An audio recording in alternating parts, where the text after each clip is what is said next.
Hello and welcome to Bringing Education Home. I'm Herb. And I'm Christina. And together we bring you experts and ideas to help grow healthy, happy, successful families that are both inside and outside the box. If you like the show, be sure to follow Christina on Facebook. And please leave us a like review on your favorite podcast platform. Today, I have the pleasure of introducing Ebi Oginni.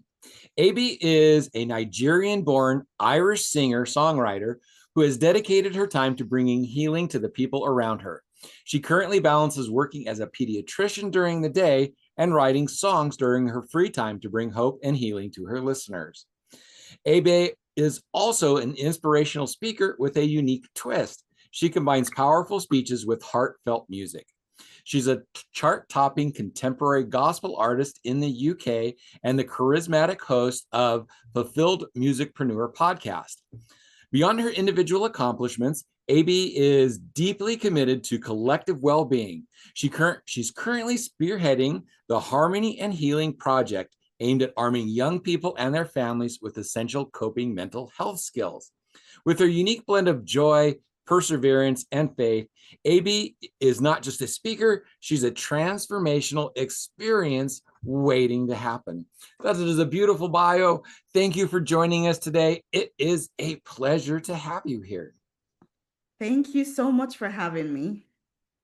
And we were laughing right before we actually turned on the recording that there's so many different countries listed in your bio. The Irish singer. Yeah, the Nigerian Irish singer with a UK contemporary. So who now lives in Canada. Who's now currently in Canada. So we have definitely, multinational, definitely international. And I love And that's one of the best things we love about this podcast, our podcast, Bringing Education Home, is because we do get to speak with speakers all over the world, right? Our podcast is international. We've had speakers from everywhere. And the biggest thread that goes through every single one of them is that our speakers, our guests, are heart-centered, helping families up level, make that next step to figure out what they can do to make their children healthy, happy, and successful. So thank you again for being here. I am looking forward to this.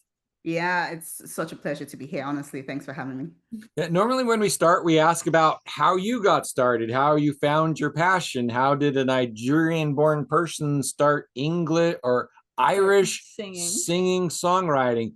That as the start of your bio, that's a really interesting juxtaposition. So let's start with how you got started. How did you get into your passion? Yeah. So I've always loved music. I've always loved singing. I come from a family of singers, and I grew up in a home where we would have a family time every night, chat about the day, but spend some time singing worship songs and pray together. And I didn't actually realize that this wasn't commonplace, but we will all be harmonizing. Like every single one of us we just did it naturally without any sort of training. It was second place to us. We loved it. We will prepare songs randomly to just go sing in church. They'll be like, welcome the Tons. My family name was Tom. So welcome the Tons, and we will go and sing a song. And we just loved it. And I always knew I wanted to be a doctor from, I think, the age of 3 years, because I remember my aunt getting me, the toy ambulances, the ones that came with the toy stethoscope and the syringes where you got to listen to people's hearts. And I remember doing that as little as 3. So I always knew I wanted to be a doctor. So started on really early, right? Went to medical school in Dublin and started to work there as a doctor. Became Irish there before I left to the UK. And in the UK, that's when the pandemic hit. And at the time, I was studying pediatrics to become. I was in my residential training, and I started to really feel like I was being called to do more with my music. At the time, I thought music was going to be something I just did in church on a Sunday. I've always been in the choir or on the worship team, and I just thought that was going to be it, really. um, And then I started to feel called to write music to bring people hope during the pandemic because that was such a hard time, right? Um, so that's how that got started. And I'm sorry, can you hear the kids? Yep. Good. Because I can hear It would them. be fine if we did.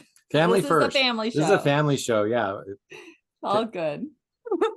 Um, so I started to release music, and my first public announcement, if you will, about my music was that I was gonna release an album called Hope to bring hope to people, so they will keep going no matter what. That was how it all started. So my first album called Hope came out in 2022.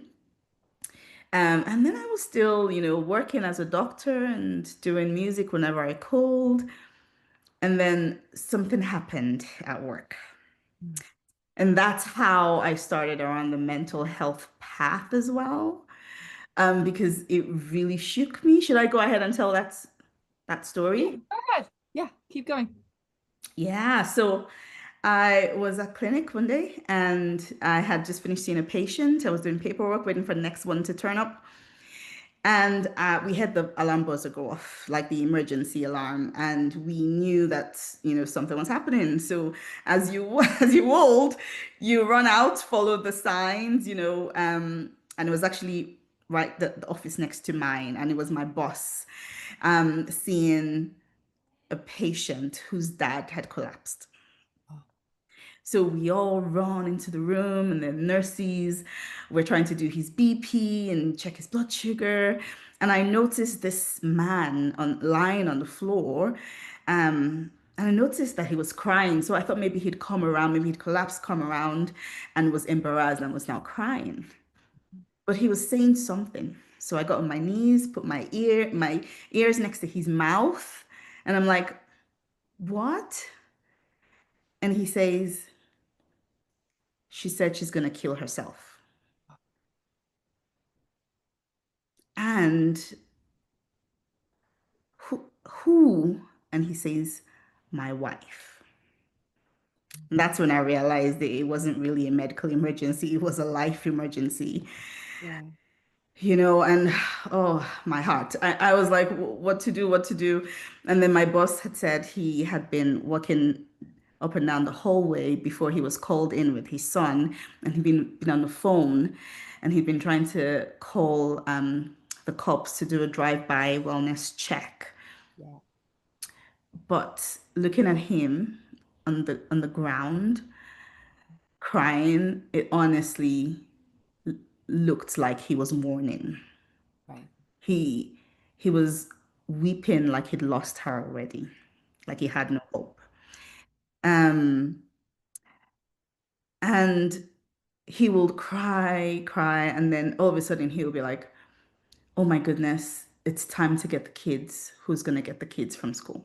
And this fresh wave of tears will start again. Oh, it was hard. It was heartbreaking. And then in the middle of all of that, people running around, and he's an adult, right? And we are pediatricians. We can't actually run. Right. Medical check on him. We were waiting for the adult team to arrive at clinic to come collect him, you know. But in the middle of all that chaos, you know how chaotic emergencies can be. I see his son sitting watching all of that. Mhm. And I was like, it felt like he'd been struggling with this for a while. This was not the first time this had happened. It was, he was at his wit's end with all of it. He just looked broken. His wife was okay, thankfully, but that just really brought home to me that the fact that people were struggling. Mhm. And you could be working with them, you could see them every day, you could be sitting right next to them, and have no clue Right. until something like that happens, right? And imagine the impact on this boy who'd been watching his dad go through this maybe over and over again. Um, So I left home that day, and I'm sort of person that sometimes takes things on. We're not meant to, but it's hard to not to not do Yeah, it. exactly. I remember walking around feeling like I was walking under a gray cloud for days, this heavy cloud, and I couldn't engage. It just felt like I was disconnected, and when something like that happens, you need to walk through it, right? And I started to feel like I needed to do something about it. And finally, I ended up writing a song out of it. And the song essentially was the voice of the dad, Uh-huh. the sort of things he could say if he was able. Mm. Like his story, that the chorus of the song says, "It feels like I'm drowning. Someone throw me a lifeline. I don't know how much longer I can sustain this. Someone throw me a lifeline. The waves are crashing over me. I'm crying out. Someone throw me a lifeline." And that's how I got into writing for mental wellness as well. And I've released a lot of songs right now around it. And the album comes out later this year, in November. Wow, that's a powerful story. And you're so right. We don't know. We don't know what's happening in somebody else's head. There's somebody else who says that, if you could have a label across their head and let you know what's going on or what just happened to them right before you met them, you might think differently of how you're acting or how you're talking to them or whatever, right? We've had some dark times together, similar, and it's like, oh my gosh, that's powerful because people didn't know that I would be at work, with the kids. I was a teacher, and I would be worried about something else that was happening at home instead. And yeah, it was just one of those things. Yeah, Yeah. so that part of the story is I suffered a series of traumatic brain injuries. The last one kind of took my life apart, and life got really, really dark. I lost my business. I had to fire my employees. I ended up going into bankruptcy. So I lost everything but her. So it got really, really dark. And so I understand that world. And it was really, really difficult to come out of it. And I was going to say that when I did finally turn the corner and started climbing out of the darkness, music helped me keep going.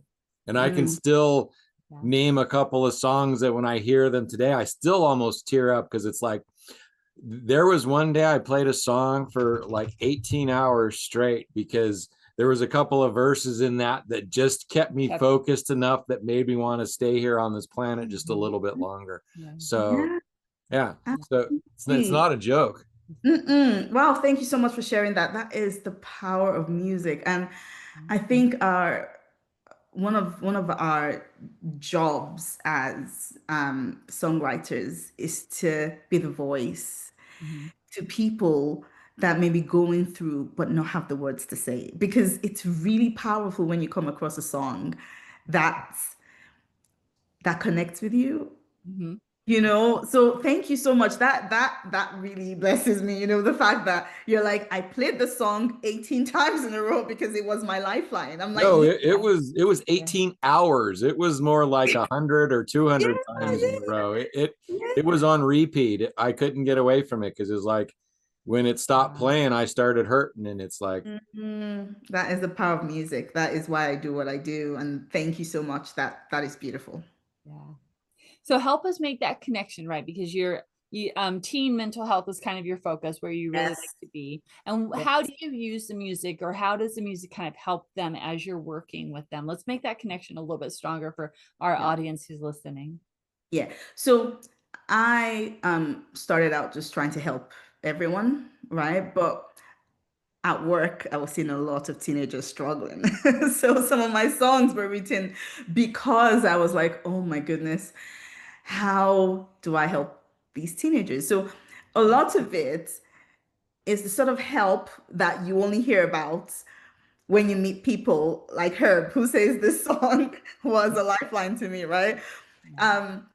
Because you literally just So I may be in a consultation and meet a family where the teenager is struggling, the dad is struggling.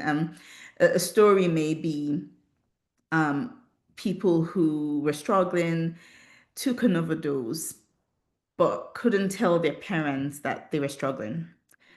And in my head, I'm like, can you not open up? Because there's generally a lead up to this. They've been struggling for a while about something, right? And the parents may not know or may know and not know what to do. So you have two groups, right? And sometimes the relationship itself may be problematic. So the teenager actually struggles to connect with the parents because it's so chaotic and they might end up fighting about something, right? They're going to brain sciences about that too, because it's like your children learn from you. They watch you. They develop the same habits and patterns for the first 6 years. So if Yeah. you have a problem that you don't necessarily know Or don't deal with. and then your child starts developing it at 15 or 16, it's like they learned it from you. And then they come to you for help, and it's a problem you've had for a lot longer. And then you go into your feels, and it's like, oh, there's shame, there's guilt because I haven't dealt with this. And then that doesn't necessarily always come out equitably when your children are trying to do with it, because suddenly it's like, oh, this is my problem and I'm angry and I'll take, lots of stuff right there having to do with that on all sides. So pretty much every problem a child has is a result of something that their children are doing. Children's problems are their parents' problems. Mm. No blame Wow. there. It's Well just said. It's just, that's what they learn. That's the habits. That's what they see. That's what they know. How can they know more than what they've been taught? And they learn from their parents. So yeah. Wow. So I will go home after seeing a family in distress like this, and I will wonder, is there something I can do? Is there a song I can write? So a song called Talk to Me came out of that situation where literally I could picture a child coming from maybe school and maybe had a rough day, but they struggled to open up. So it was literally saying, talk to me, I see that you're going through something. I see it all over your face. Yeah. The scars you try to hide from me, I can still see them, you can tell me anything. No matter what, my love for you remains. So talk to me. You can cry on my shoulder. Just talk to me, so those are the lyrics of the song. um And you wouldn't be able to and tell your child that in 2 or 3 minutes. You wouldn't be able to sit down and say that. So Yeah. if you could play a song and have them keep hearing it, and that there we go. See? and Connection. then start doing that. Something really amazing is happening now is I listen deeply to words in the songs, and she doesn't.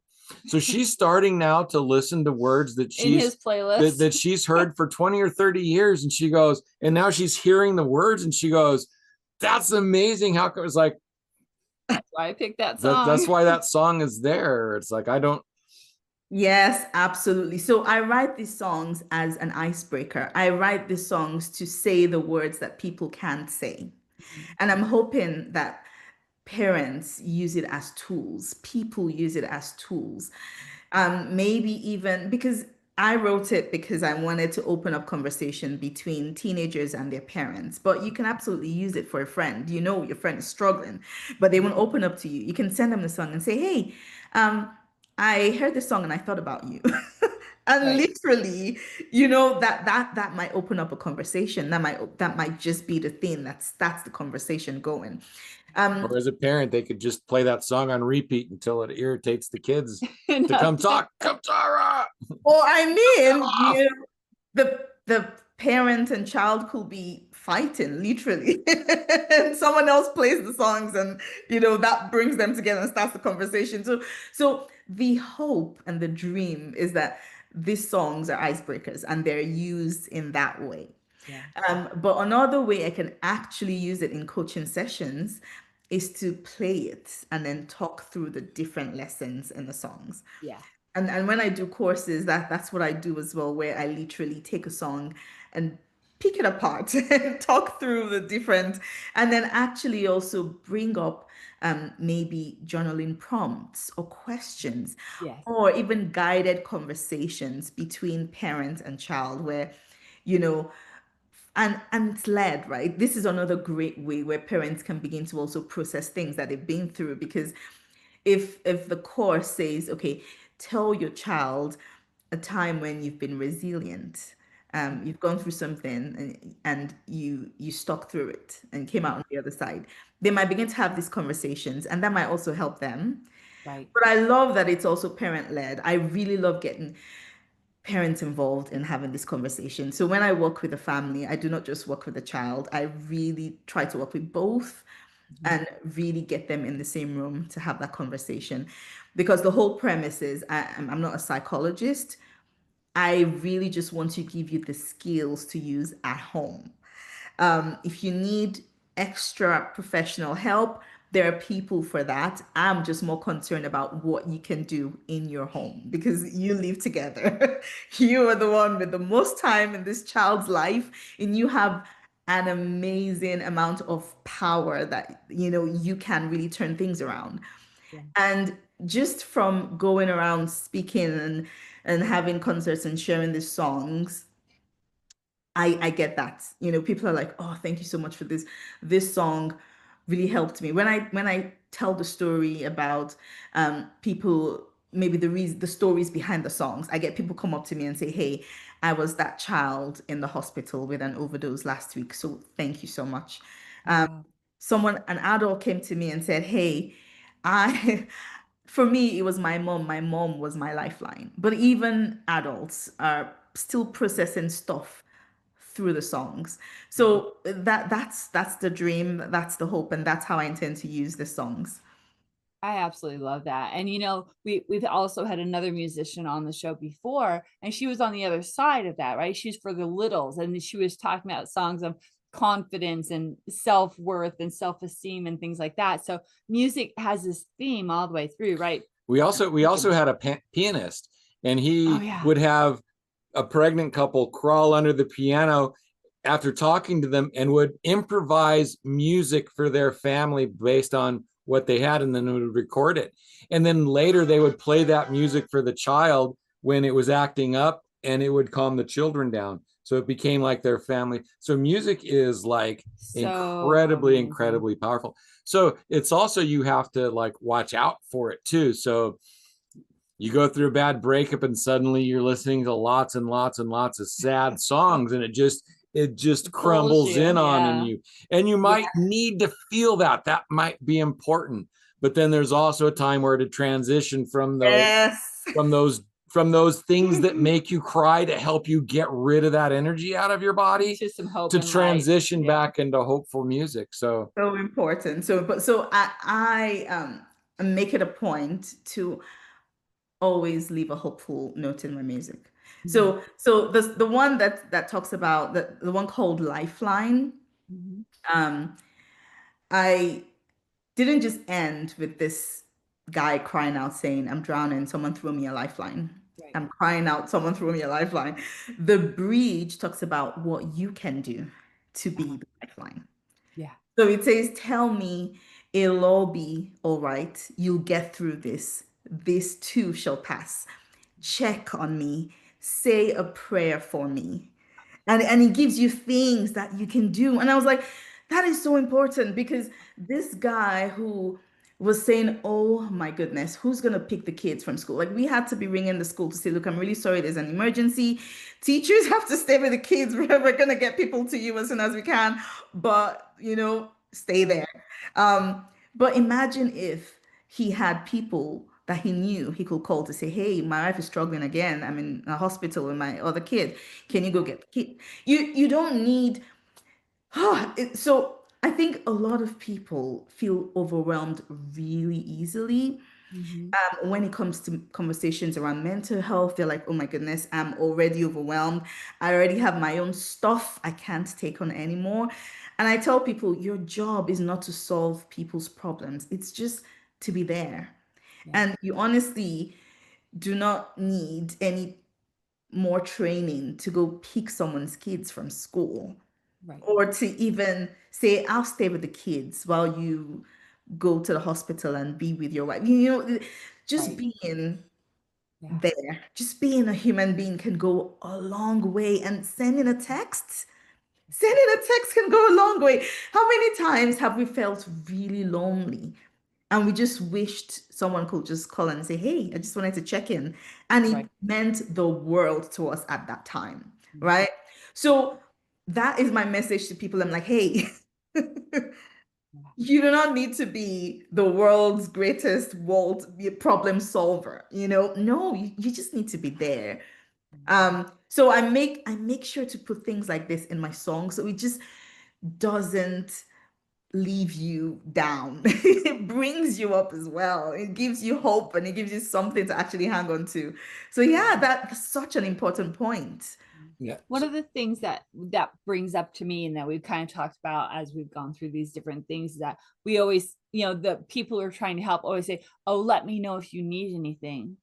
But when that person is down in that space, they can't say anything usually. So it's more incumbent on us who are feeling well, like you said, to reach out, to send that lifeline, to say, hey, do you need anything? Because I know sometimes you have your ups and downs. So just a message of a little thought there, you offer to help, but they can't reach out sometimes. Yeah. Absolutely. Absolutely. And that is why I'm creating a couple of courses. One is like the one I said where I really just want to start conversations between parents and teenagers around mental health skills. But the other one that I wanted to offer to people is called Bridging the Gap. And it helps you have conversations with another person when they're in crisis. Because you could say, oh, I don't know what to say. I don't know. Or one of the worst things you can do also is to just say, you need to go to the hospital, you need to go to the doctor, because that's an hour with the doctor. And then you're still gonna come back home. You still need to know what to say and what to do. And I'm like, this is so important. So I created a course around that, just step-by-step things that you can say, how to incorporate it into your family schedules and just have daily check-ins and things that you can do, because it breaks my heart when I see parents and they just feel helpless. They don't understand. I a dad brought his teenager to a hospital and she had been cut in, but then there was a particularly deep one that needed some dressings and stitches. And he so this has been going on for over a year. And he's still like really confused. Like, why is she doing this? Why does she want to cut off her arm? Why is she doing this? And I'm like, this has been happening for over a year, and no one has still tried to explain to you what is going on in your teenager's mind. Like, how is that happening? And so we think that the solution for many families that are struggling is you need professional help. But actually, that is not enough for a lot of people. No, it's not. Yeah. So when I hurt myself, what helped me come around the corner was using psychedelic medicines. So psychedelics helped save my life, and through that process, I became a psychedelic integration coach. And so in this life coaching space, there's a lot of parents who send their kids off to be fixed, Off to therapy or off to whatever. therapy, Yeah. and it's like, okay, so my kid's not acting how I think they should, so I want them to go therapy. I want them to Have have a this. coach, whatever. So Mhm. and so even in this place where the girl is cutting herself, it's like she is trying to deal with the problem and she doesn't know how to deal with that problem. Why does she not know how to deal with the problem? Because her parents don't know how to deal with the problem. So they see her problem, they don't know how to deal with her problem either. So it's not necessarily that they're ignoring it, it's the same problem, but their But cutting maybe not isn't physical. Yeah. So it just the thing is you have the parents parents got to go Yeah. in. If Yes. the child has a problem, the parents have to start figuring out Yes. where it is in them so that they can then help their Yeah. children gain the tools. It just highlighted this lack of knowledge. You will think that if your child had a problem, you will immediately start to research and find out what could be going on. So if my child has an eating disorder, I will start to research what is, what caused it and what can I do. But for a year of self-harm and to not know that they're struggling, they're doing this because they're trying to feel something. Mhm. They're trying to, this is their way of coping. And this is what we call negative coping skills, right? These are the coping skills that are not going to help you. You need to develop positive coping skills, right? And you need to give them that, Mhm. But in my head, there was a dissonance. I was like, you still cannot understand your child a year after they started to self-harm. And I'm like, so I started a podcast called Harmony and Healing Project, and I'm hoping to do more and just get more information out there. Like it just breaks my heart when parents feel helpless because I'm like, you're with that child in that house. What are you thinking will happen one day you turn up and they've successfully done something? It just So in my coaching community, people tell me I'm brave for stuff like this, but for me, it's just knowledge. So I can tell on myself really easy. So my son, I was picked on a lot in school. When my son got to school, he was autistic. He was picked on a lot. And I wanted to help, but what that did for me is it put me back in my high school times when I was picked on and I didn't know what to do and I didn't know how to get help. So I didn't know how to deal with my son getting help. So it shut me down just like it did in high school. So I wasn't able to get my son the help he needed or to back him up because I still hadn't dealt with it. And so that's a huge shame that I still have, that I wasn't able to protect my son more because I didn't know how to protect myself more when I was his age. So, if you're a parent, don't beat yourself up. Get what's help. You don't know if you, it's like, yeah. And as a coach, it's like, it's so weird that how many of my clients come to me and they're talking about the problems that I have.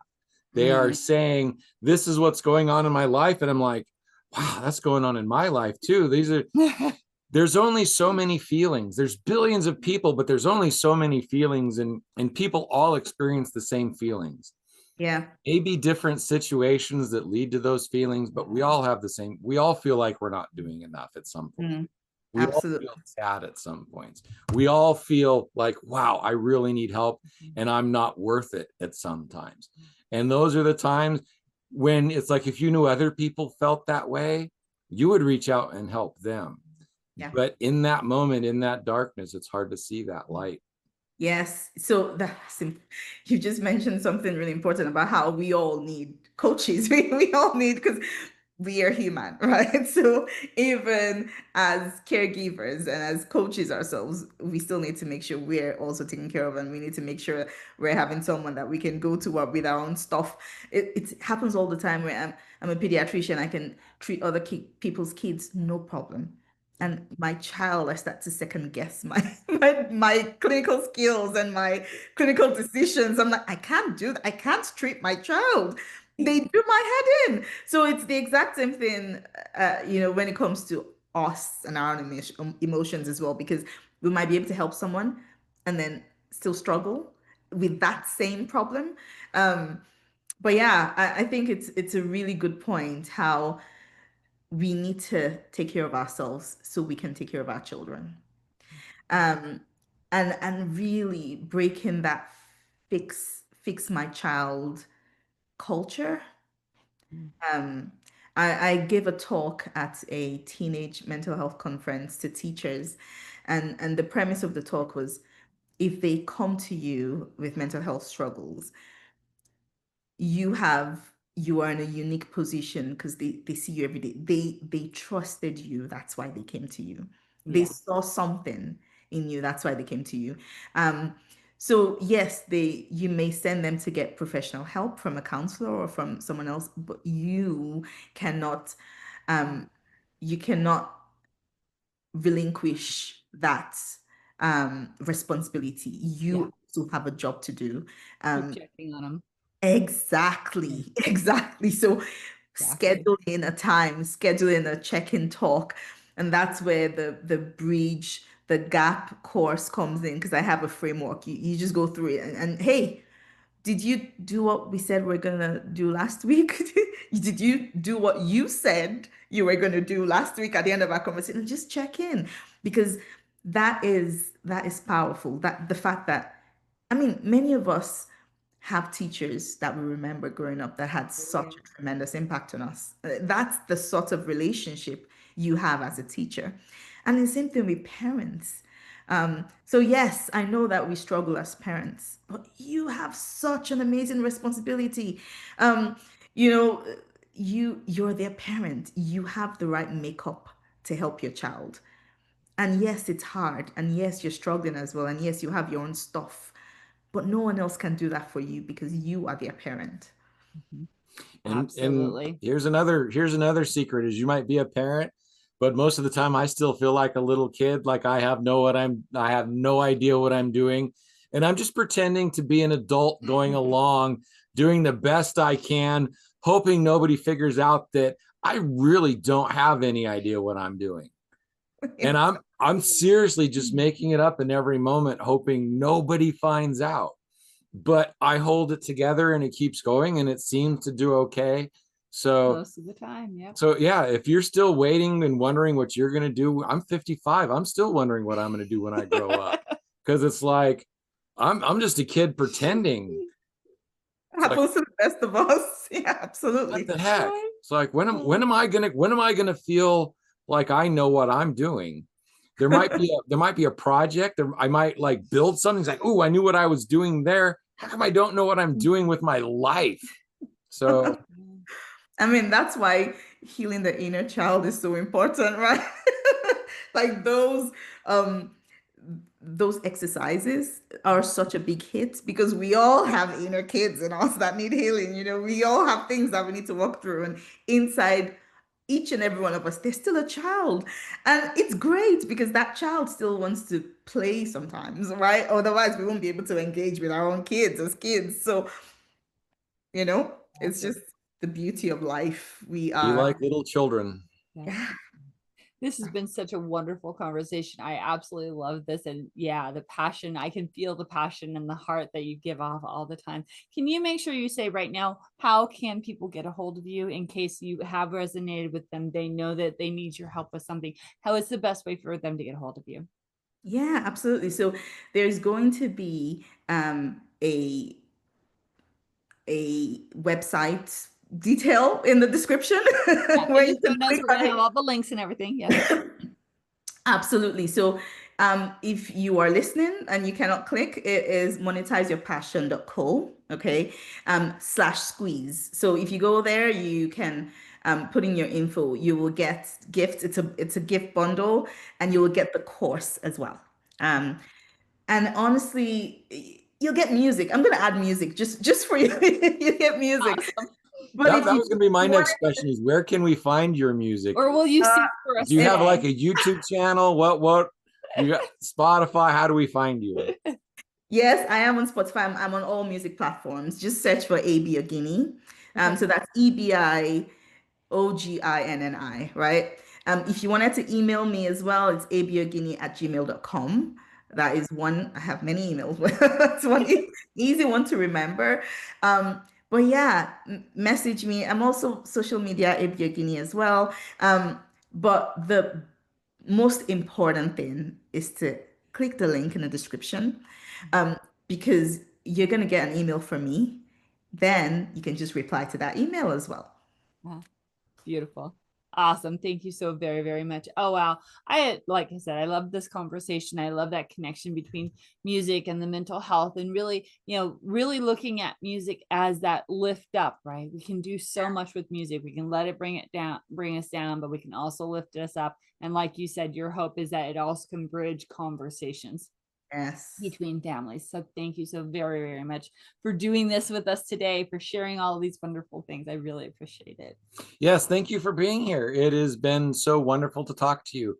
And again, so many people see problems in the world and they don't do anything about it. And you are out here and you're changing. It's like you're not only doing a doctor, but you're writing music for other people so far out of what's expected that, you know, you went out, that's the hero's journey. You went out, you fought your dragons, you come back and you're sharing your wealth of knowledge. And that's really what it's all about. And that's why we're here today. So thank you for being here today. You are a hero. It is wonderful having Oh, you. thanks for saying that. Thank you so much for having me. It was such a great conversation too. Thank you.